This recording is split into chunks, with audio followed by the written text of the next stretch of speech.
pinions. And what a rolling pinion is where the teeth engage. These little pieces of metal actually revolve inside these two collets, and that makes it have less friction and allows the clock to run. And again, if Joseph Ives would have just patented the wrought brass strap design and so forth, he probably would have been very economically successful. But he didn't. He was a mechanic.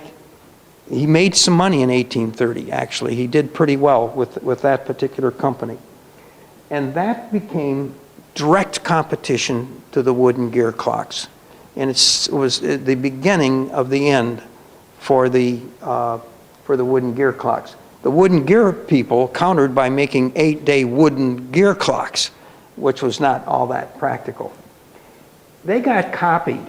Jerome comes out with a similar styled case, and R&J.B. Terry do, and there's all this competition with these very large Empire triple-decker clocks designed by Elias Ingram. So you start to see how all of these people were in competition. All of them knew each other. Many of them sat in the same church.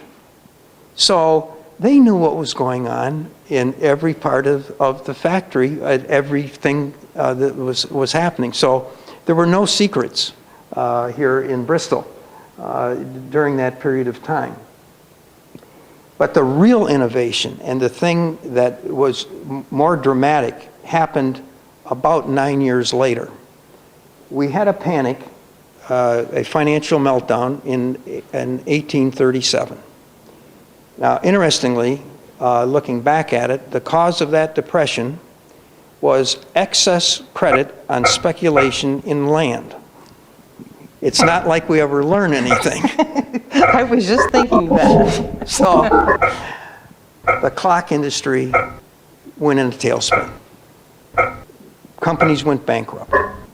Jerome is down in Virginia trying to collect debts, get money.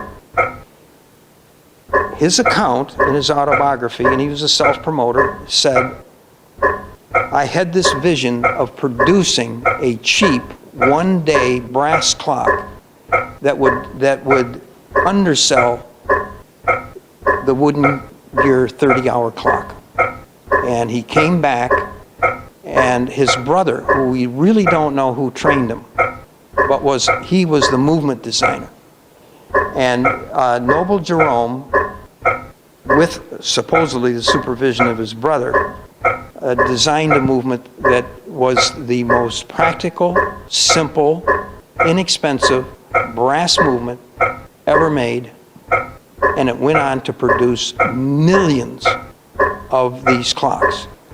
And we show the actual prototype of it here in the center.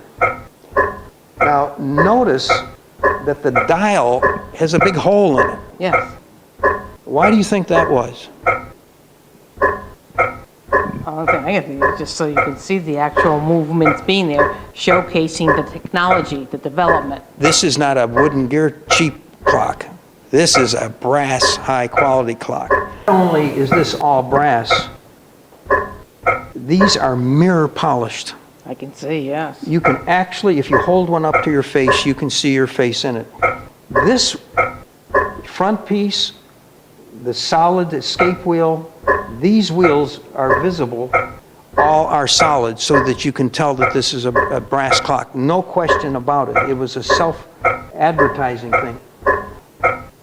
In the next generation of these, they kept these solid and then spoke the back ones because you couldn't see them. But this was the original prototype. Count wheel, and it's held on with a clip, which is so much easier to make than integrating it with the great wheel. A tremendously cost-saving device and design. There are approximately 14 individual pieces to put together on this clock.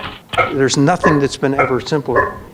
And this was also a clock that even the backyard mechanic couldn't destroy it by trying to fix it. They absolutely were super practical. The case became and was changed into a design, and this movement was only changed at the beginning by spoking out the wheels. And they put it in the cheapest case, or least expensive case that they could think of to house the movement, and it became what is called the OG clock, which is the box clock on the lower right in this display. Now, the genius of this was that for the first time, you could export these things. The brass wasn't going to warp or do anything like that. And this, we're now talking about 1839. By 1841, they've got the design of the case down. They've got the movement. Everything's in place. Jerome sends an entire boatload of these things over to England and prices them at, I think it's $4.75, less than $5. Now, the English government said no clock could be built anywhere near that price, and they confiscated the entire lot, opened up clock shops, and sold them. What do you think Jerome did next? Sent over another boatload, and a third boatload. By the late 1800s, the timekeeper of England was the Jerome lowly OG clock. It was on more shelves in England than any other clock, and it literally destroyed what are agreed upon by the finest horologic clock industry was in England. And this clock basically very much hurt it and almost destroyed the guild. Now, the one thing about Europe, and we're going to be talking about this when we get into the watches, there were guilds there. There were things you could do, and there were things you couldn't do. In America, it was open season. You could do anything you want. You could design a case with leaf springs. Nobody's going to say that doesn't meet guild standards. You could build a clock like this. No one stepped in and said, no, you can't do that. That would hurt us.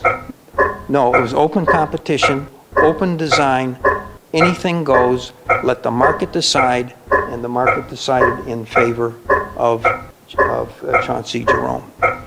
Jerome eventually became the biggest clockmaker in Connecticut, the most successful, had the largest house in New Haven, and after he retired from the operations of the company made a deal with another very famous Connecticut person and became bankrupt. And that famous person was P.T. Barnum. And each one blames the other. And reading the autobiography, I would have to side with Chauncey Jerome. I think he was out of the operations. The person that signed the contract, it ruined them both, bankrupted them both. So the story of Jerome, and the title that we use with him is Rags to Riches to Rags. He ended up in Austin, Illinois, assembling movements of his OG design, and died virtually penniless. It was quite a story. So this was the